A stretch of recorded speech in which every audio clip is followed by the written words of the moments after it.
and welcome to this episode of The Keys to Therapy. Today's episode is going to be all about building rapport with clients. I think a lot of times it's one of the most intimidating pieces of therapy is making sure that you can build some sort of relationship with the client. And to be honest, you just kind of hope the client likes you and that you like them and that it's a good fit and you guys want to continue working together. And that's kind of where the best work happens. There's been a lot of research done on what are some of the best indicators that therapy is going to work for somebody. And pretty much all of them say like the number one indicator of the success of therapy and having good outcomes is the relationship between the therapist and the client. So that relationship is essential. So when it comes to building rapport with clients, it's something that can be really intimidating to therapists, especially if you're newer in your career or if you're at a new place or working with a new population. You could feel like, oh my gosh, and I have to figure out how to do all of this stuff all over again. And different people require obviously different techniques or different things that you might have to put into place. So like different ages would require a different way of building rapport. Different populations, different settings. So today we're going to cover the basics of how to build rapport with clients. In future videos, as I go into depth a little bit more with certain settings or certain populations, or have guests who talk a little bit more about some of the places they've worked at, they'll give you some more tips, but I want there to be some sort of overview out there so you can feel like you know what you're doing going into basically anywhere. So one of the first things to consider when building rapport is your space. That is oftentimes the first things clients see when they come in. So if you're in person, for example, whether you're at an office, you're in a facility, an agency, whatever that setting may be, you want to know that your space is nice, it's warm, it's reflective of you, and it's somewhere that people would want to be. So I think making sure that your office space is cozy is a pretty big step. That might sound strange to some people, like, well, they don't care what office they sit in. And some people say like, oh, all you need is like 2 chairs and a box of tissues or something. But it does have a big effect on how clients feel, just like it does for us going into certain spaces.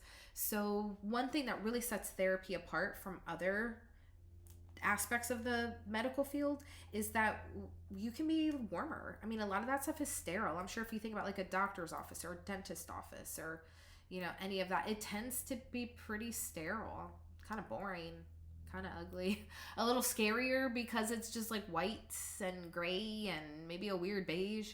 So you want to know that your space looks nice, it looks welcoming, it's somewhere people are going to want to sit and, spill the things they've never talked about. So, whatever that looks like to you, some of the best things to do initially is the lighting. The ugly fluorescent lights that most places have, don't do it. Like, find a bunch of cheap lamps, like the nice soft warm bulbs that you could put in there that create the mood lighting, like whatever little light tricks that you can put in the space. Like you see for my space, there's tons of like the fairy lighting and there's like the little Himalayan salt lamps and stuff, things that just, and these in my opinion, obviously because it's mine, make it feel warmer to me. But what in your space would that be? So would that be really cool, tall, arching lamps, or would that be little dainty, little, small, short table lamps all around the room?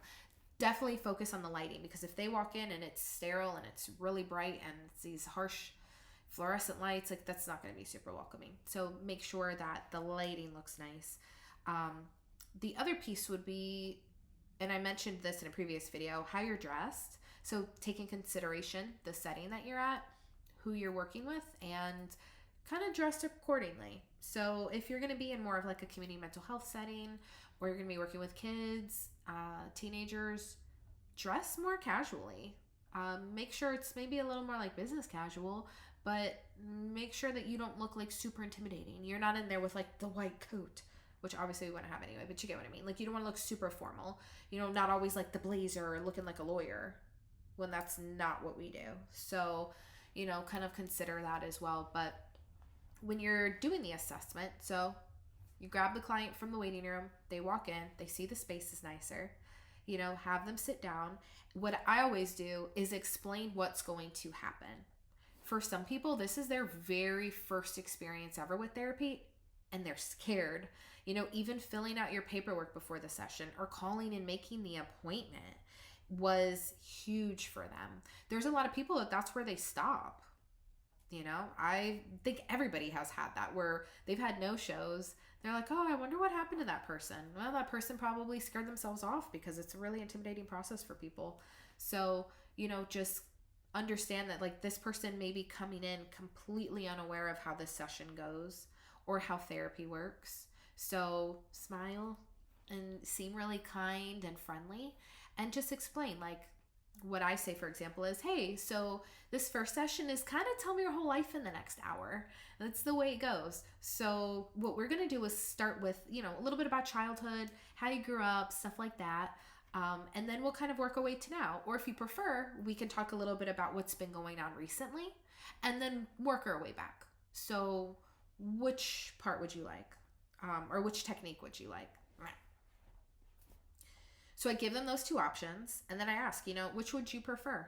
Or if you want to jump around and it's a little here and a little there, I'll follow you. Let's go. What would you like to start with? And leave it up to them. So it feels like you don't have all the power in the room. They do. And they also understand a little bit more about what you're asking. So if they decide to go the childhood route, cool. Then they can give you some of that assessment info that you're going to need anyway to write your psychosocial up, or biopsychosocial up, depending on where you're at. Different places call it different things. So you may see it as a biopsychosocial. You may see it as a comprehensive clinical assessment. You may see it as an intake document. All those things mean the same thing. It's your first session with the person.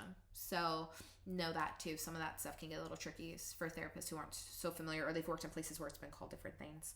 So like I said, kind of give them those options and let them decide. And if they're like, I'm really not sure, then say, well, let me ask you a couple of questions. Maybe it'll help if I give you like specific things and offer that as well.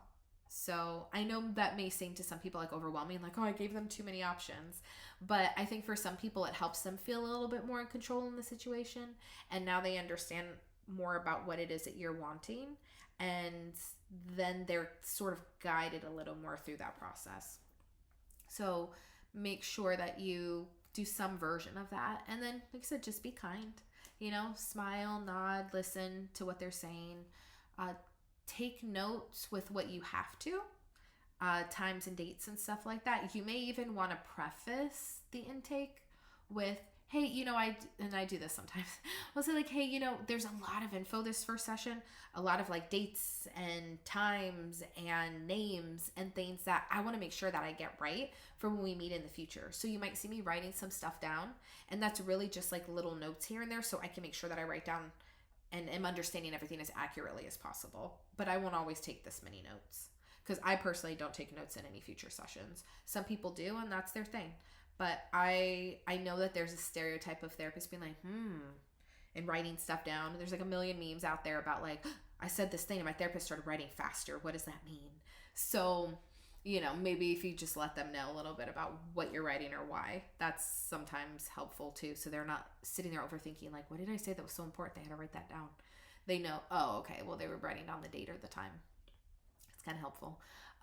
Make sure, this is a big one, you are using the right language when you are talking to the client in front of you. So from the get-go, I would hope it's on your paperwork, but not all agencies are really like modern or up to date with their stuff. So ask them about their pronouns. Ask them about their gender identity. Make sure that they know that you're a safe person to do that with. Like, hey, I just want to get to know you and make sure that I'm respecting you and who you are. So what gender pronouns do you use? What is your marital status? Don't be like, oh, so do you have a husband? If it's a female in front of you, then it's like, oh, you just made the assumption that they're straight. And that may not be the case. And for some people, it's an immediate turnoff. I've heard many clients say that they never went back to their therapist after their therapist made those assumptions. So if you can alter the paperwork, do that, because then that'll give you all the info you need so you don't have to spend time asking, but that you'll already be prepared and they'll know that you're prepared when you start using the right words and the right language for them. But if that is not provided to you, make sure in the intake somewhere you ask them so that you're on top of what their needs are, and that's going to help them feel more comfortable with you because you care and you want to make sure that they're represented in the right way. So, when it comes to, like I said, sexuality, when it comes to asking if they're dating anybody, keep it general like that. Like, are you dating anybody? Not, do you have a boyfriend? Do you have a girlfriend? And like immediately making assumptions.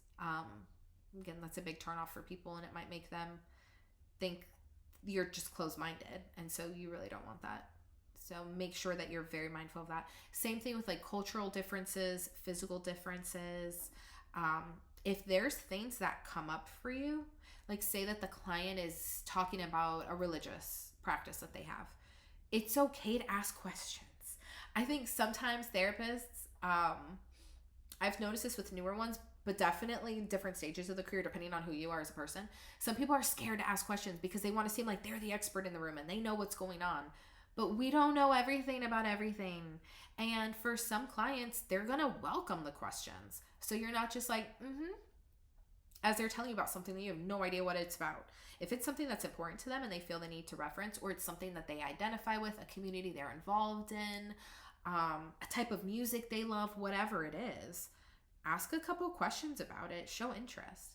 I know that that's not going to be part of like your official assessment to put in like their favorite type of music or whatever, but it helps you know who they are. And again, you seem genuinely interested.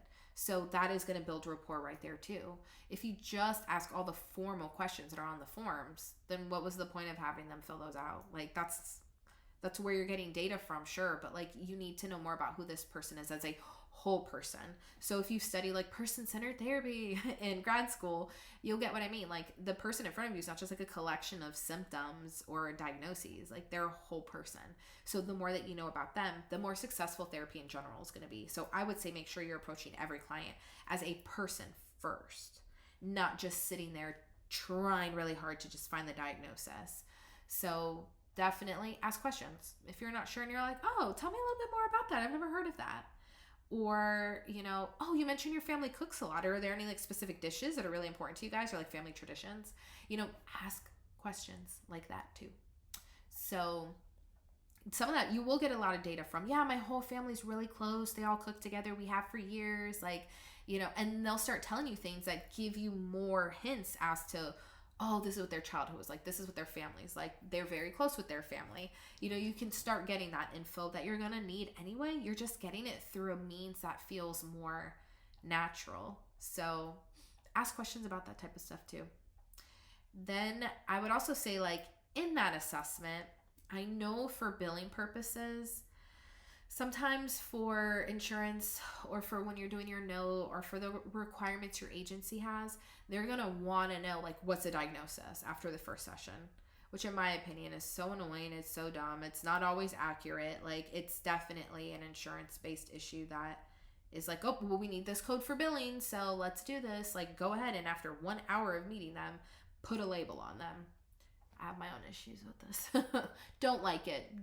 Don't practice that if possible. But I understand a lot of places are going to require that. A lot of places use insurance and they're billing that. Or people are submitting their super bills to their insurance, so they're still going to need a code on it. So make sure that if that's the type of place that you work at, you are not pushing the assessment so hard in the direction of I have to finish it. I have to get every single question answered. I have to make sure that this is really comprehensive, because that's not always going to be the case. And the person is going to feel like you're pressuring them to answer these questions. So if you know that you work at a place that is going to require a diagnosis right off the bat, and most do, or if you feel like, or you feel like the person in front of you is a talker, and they're giving you so many details about so many things, and you're like, oh no, like I really have a lot of stuff I have to get to because I couldn't put a diagnosis down right now if I needed to, then you have a few options. One, be honest. Tell them like, hey, I have to write up this whole big assessment on you after this session, put in all like the childhood stuff to the now stuff, and I just have a few more questions that I really want to make sure I get down by the end of today. And then there's a lot of other stuff we're going to cover because this is only the first one. Like we've got a long ways to go. and just kind of put that out there in like a light way, not like, I really need to get all of this done by today, so if we can stay on track. I would never go back to that person. So, be honest. So that's one option. Just tell them, like, I got some of these things I've got to fill out. So let's kind of stay on track with these. And then at the end or next time, I really want to ask more about these specific things you were talking about. You can do that. If you know the person, again, in front of you is a big talker and they're kind of going off tangents and stuff, and you need that diagnosis, then focus more on the now. Gear your questions. Don't ask so much about the childhood stuff. Don't ask so much about, where they work or things like that. Gear your questions more towards current symptoms, because that's all the DSM is, right? It's like a list of diagnoses and how long the symptoms have been going on and what the symptoms are. So make sure then that you are gearing your questions towards that, and talk to them about it. Talk to the client. Don't just ask them the questions, but be like, okay, so what I hear you saying is that you have felt this way for the last couple months. Would you say that it's like on a daily basis? Is it a couple times a week? And kind of feel out what that would be. But make sure it feels more conversational, not just, and how long? And when did it start? And that just feels cold. And that feels like you're at a regular doctor's office.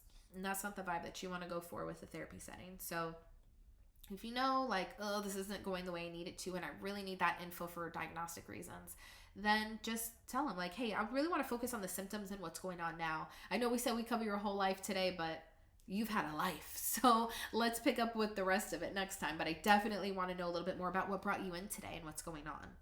So you can even, and I do this sometimes as well, start the session off with, yeah, well, before we get started into all your history and everything, I want to know what made you decide to come to therapy or to come back to therapy today. And then go off of that. So right off the bat, you are getting info on the symptoms. And then you can start digging into when did they start? How long have they been going on for? How frequent are they? What do they look like for you? How do they feel when they're happening? And ask some of those like diagnostic specific questions. And then if you have time, or the next session, dig more into the history. The diagnosis you put on the first session does not have to be the be all end all for this person, because sometimes people come in with one thing and you're like, oh, well, they said that they were experiencing a lot of anxiety, but it's kind of about everything. And then a few sessions later, you find out that they've had this big trauma and they actually don't have generalized anxiety disorder. They have PTSD. So then you change it. That's okay. The diagnosis you put the first day is kind of like a working diagnosis. And you could even put in your notes something about that. And I'm sure I'll do an entire episode about assessments in the future. But just for now, as you're trying to build that rapport, make sure that you're having conversations. Because if you start panicking about, I got to get every question answered, you're going to come off as disengaged and kind of disinterested. And you really don't want that, because this first session is essential. There have been so many clients that I've spoken to over the years who have been like, yeah, I want to talk to this one person, but like they really didn't seem to care about anything, or they didn't really feel like they were listening, or they didn't even make eye contact for most of the session. So I didn't go back, or I gave it another shot, but I don't know, I'm probably not going back. Then you're like, oh, okay, well, guess that person really wasn't super engaged with the client, and they feel that. So it's like they're already nervous about being there. So there's a dog. They already are nervous about being there. So it's like you want to make sure that they feel as comfortable as possible and that they're being listened to. For some people, this is the only place that they're being listened to. So you really want to make sure that that's what you're doing. Like you are super engaged with them. If it's a client who's a child, then, building rapport is going to be a little bit different. What I tend to do when I worked with like younger kids, I pretty much work with like teens and up now, so I really don't deal with the parents too much. But when I worked with younger kids for the assessment and like starting to build that rapport that first session, what I would do would be, if possible, bring just one parent in and see if like the receptionist or somebody could watch the child, or if not, then bring them both in and just, be like, okay, well, I just wanted to get a couple things answered while you guys are here, while you both are here, and talk to the parent about like, why'd you bring your child in? What are you noticing? What are you seeing? Stuff like that. And then spend the second half of the session working with the kid And depending on their age, if they're really young, then you probably play a game with them, or, start talking to them about stuff in your office and what they like to do. With older kids, a lot of building rapport would be asking them about their life, not just their symptoms, but make sure you're asking them, like, oh, what's your favorite class in school? And what do you do for fun? And like stuff like that. That's maybe not necessarily something that has to be on an assessment, but you're asking questions that are personal. I mean, I know some of the stuff we're asking is super personal. Do you have a trauma and abuse history? Like, have you experienced any kind of domestic violence? Have you been suicidal? Like, we ask the most personal questions. So it's okay to ask some other types of personal questions too. Like, what's your favorite type of music? Or, okay, you say you watch a lot of TV shows. Like, what's your favorite one? Or which one are you watching now? Ask those types of questions, because that's what builds rapport. Like, asking all these formal questions isn't necessarily building rapport. Like, that they're just questions and answers. This is like an interview. You want to be able to have a full assessment on this person and an idea of who they are when they walk out of your office, and for them to have an idea of who you are too. Like, this is a two-way assessment. That is something that a lot of schools, a lot of people in general do not talk about. The client is assessing you just as much as you are assessing them. They're looking at you and they're like, can they actually help me? Are they really listening to me? Do they care about what's going on? Do they have experience with this? Like, they're sitting there the entire time running in their minds who you are, what you can do, and all of those things, how you're dressed, how you're looking at them, what your space looks like. They are gathering all of that data on who you are. So that's why I say start with your space, start with your clothes, then work outwardly towards your client, because you've got to feel comfortable. And that way you'll come across better as well. So make sure that when you are thinking about building rapport, you're in the best space and most confident space possible, because then you can be a little freer to smile more, to engage more. So my favorite thing to do with clients when building rapport is to ask some of those questions about like TV shows and movies, because I love all that stuff. So I'm bound to find some kind of show, because I've watched like millions. I am bound to find some show in common with them. So I ask about them, like, oh my God, I loved that show. Like, who was your favorite character? What did you think about the ending? And ask a follow-up question to it. One, because then they're going to be like, oh, okay, cool. We have something in common, which humanizes me, which makes us feel a little bit more close and less like you are in charge and you are the authority. Like, it feels more like a person-to-person relationship. And also sometimes because I'm just curious, what did they think about the ending of that show? That sometimes will tell me something about them too based off their answer. So, and you constantly are gathering data, but like I said, they're gathering it on you too. So work a little bit on that. Make sure you are looking up. Make sure you are sitting straight. Make sure you are leaning forward with stuff. You can have expressions. You don't need to be this blank slate that they talk about in school sometimes. Like, that is boring. That is not human. That is not the way that our profession should work. So I understand certain types of modalities might, like, I don't know, psychodynamic or something, might want you to be more of that blank slate. And if that's what you practice from, cool. But for the most part, that's not going to work for a lot of people unless they're specifically requesting that. So when it comes to building rapport, like I said, ask some of those personal questions. See what they like. See who this person is, not just a collection of symptoms. And with that, consider your client base.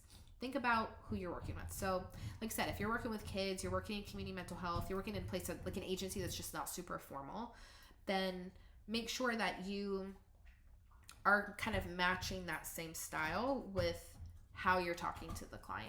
Obviously, if you're in like a hospital setting or like a medical clinic and you're embedded in that clinic as like the only or one of the only mental health professionals, or you're at the VA or something, there's going to be more standardized things you're going to have to follow. So your interview and assessment might feel a little more stuffy, but make sure you're including some of those human elements too, because that's going to be really important in making sure the client feels seen and heard. If you are working in like a Christian-based counseling facility or place, then it's okay to, talk about your faith or have some of those things like represented in your office around you. But if you're not in a religious organization, I would advise against having too many religious affiliated things on the walls, because that can also be a major turnoff for some clients. So if you have a lot of like, like crosses or stuff like that on the walls, and you are not specifically at a Christian based facility or something, then that may be a turnoff for clients too. Um, they may make assumptions about you and who you are based off of their experiences with religion, or people who have been, in certain religions. And that may not be who you are, but it also can sometimes be a little bit muddled when you're expressing that much of yourself. Same thing with like pictures of your family, like your kids or spouses or parents or whoever. I probably wouldn't have too many personal things. There's ways to build rapport later where those conversations may come out. Obviously, if you have certain things on you, like you have a wedding ring, or you don't, like certain things tell clients who you are anyway, but I wouldn't put that stuff out there too much. Again, you'll build rapport in other ways. So you guys can talk about pets, or, if they mention their kids are a certain age and you feel the need to talk about that, like, oh, my daughter's in kindergarten too, or something, then you can. But definitely, like I said, kind of consider where you're at and what you are putting out there to clients that will have them make assumptions about you. So, because with that building rapport, again, it's both ways. So, just be cautious of kind of what you keep around you. So, the last part of building rapport with clients is to be yourself. And I know that sounds like some cheesy poster that they had like up in your third grade classroom or something, but be yourself. So I have seen so many therapists be nervous about like, oh, but my hair, like I really like when it's, blue, or I really love when I have like pink streaks at the bottom of my hair or whatever it is. And they're like, but I don't know if that's appropriate. Or, oh, I have a lot of tattoos. Like, I don't know if that's going to be off putting for clients to see. Or, if I have a septum piercing, and I don't know if that's going to throw some people off. If you are not at a place that has restrictions about hair and clothes and stuff, I could see again the VA, hospitals, like some more formal settings might have that. But a lot of like private practices, agencies, they're not as picky. Be you. Because like I said earlier, if you're not feeling the most like yourself, you're going to come off kind of weird. Like people are going to notice that you're not acting and looking and feeling natural. And a lot of times they're going to think it's them. They're going to read that in the wrong way. So, or they're going to think you don't have much of a personality. So maybe they don't want to come back to that. So if you can be yourself, do it. There's going to be people who are like, I've seen this over and over again, where somebody's like, oh my God, like I was looking at all these therapists and everybody starts looking the same. And then I saw your profile and you had a sleeve. And I was like, yes, like they're not going to judge me for mine. So the things you're worried about being judged for, there will be people out there who have or look the same way. And they're going to see you and be like, that's my person. Same thing with like the language you use on your website, or the language you have in your paperwork if it's yours, or the way that you present yourself and the way you're asking questions in the session. If you are like, now tell me, were both your parents married? You're going to be like, oh, like that feels so informal. But be like, oh, so were your parents married? Were they just dating? Were they divorced? Like, what was their status when you were a kid? Like conversational. So whatever those words look like for you and true to who you are, then be that. I know I mentioned not having certain things in the office that are going to be possibly like a huge turnoff to some people. So like, like I said, things that may be more like religious affiliated, or things that may be like offensive to some people might not be the best. So political things you probably don't want to have posted up everywhere. But if there's stuff like music's a huge piece of who you are, and you've got a guitar up on the wall, cool. That is going to make some people be like, oh my God, I love music like I used to play. And like immediately they're going to feel like a kinship with you. That is going to build that rapport. So be yourself as much as possible. I know in the beginning of our careers, it all feels like we need to be a very like cookie cutter way, but that's boring. Like, don't, because that's not, people aren't cookie cutter. So that's not going to work with a lot of clients. So if you can be yourself, maybe you're the type of person who at work, you want to wear like, I don't know, maybe you got a band t-shirt under your cardigan or blazer and like nice shoes and pants. Like somebody might be like, Okay, cool. So again, barring any kind of like crazy restrictions at the job you're at, try to be you. So don't feel super inclined to like hide your tattoos or take out all your piercings. Like, see what goes. Maybe sometimes in the beginning you kind of want to feel out the place and talk to your supervisor and stuff about what's allowed and what's not. But when you are more you, you're going to build that rapport faster. You're going to be more authentic and people can read that. And like I said, there's going to be people who just based off of how you look, they're going to be like, yes, that's who I'm going to talk to. And they're going to feel more comfortable right off the bat because guess what? Their hair is pink too. So they got tattoos too. Maybe they're worried, about being judged because of society's whatever dumb regulations that obviously a lot of people don't even follow. So maybe they're worried about that. And so they don't want to see a therapist who looks super straight laced. And you may be the one that they're like, okay, cool, they're not going to judge me for how I look. So I don't know that they judge me for anything else. And they'll want to see you. So try to be as much of yourself as possible because that honestly really, really helps with rapport. And people, there's tons of therapists out there, but people stick with therapy if they feel like their therapist gets them and that relationship is solid. So that happens in the first session. Obviously, like over time, things like the therapist client relationship gets deeper and you learn a lot more about them and you trust them more and you guys can joke and you can be tough on them when you need to and whatever your style entails, like more of those things can come out in the future. But rapport immediately starts at the first session and it's really a make or break session for a lot of people. So, to kind of wrap it up, make sure that your space looks good. Make sure that it is reflective of who you are and it's warm and welcoming. Make sure that you're using the right language. You're using the right pronouns. You're asking clients about who they are and what they want to be called and, what communities they're a part of and things like that. Ask those questions. It's okay. Like that's going to show more interest. And the whole point of them being there is to talk about themselves. So ask them the things about themselves that are relevant, that would help you get to know them better. Try to focus on the person, not just the symptoms, but under a time constraint, make sure that you are asking relevant questions about what's going on now. And that will help you get that assessment done. And like I said, just understand that the diagnosis could be like a working diagnosis. You can change that later if you need to.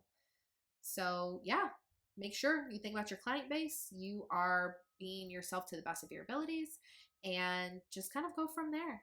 So, hopefully, this episode on building rapport was helpful. I think that it is something that is so, so essential to the therapeutic relationship, more so than any kind of theory or whatever else you're using with clients, techniques or toys or games or whatever else. Like the rapport building is where it's at. So make sure you're giving a lot of focus to that. But overall, if you would like to subscribe, go for it and stay on top of future episodes. And I'll see you next time. Bye.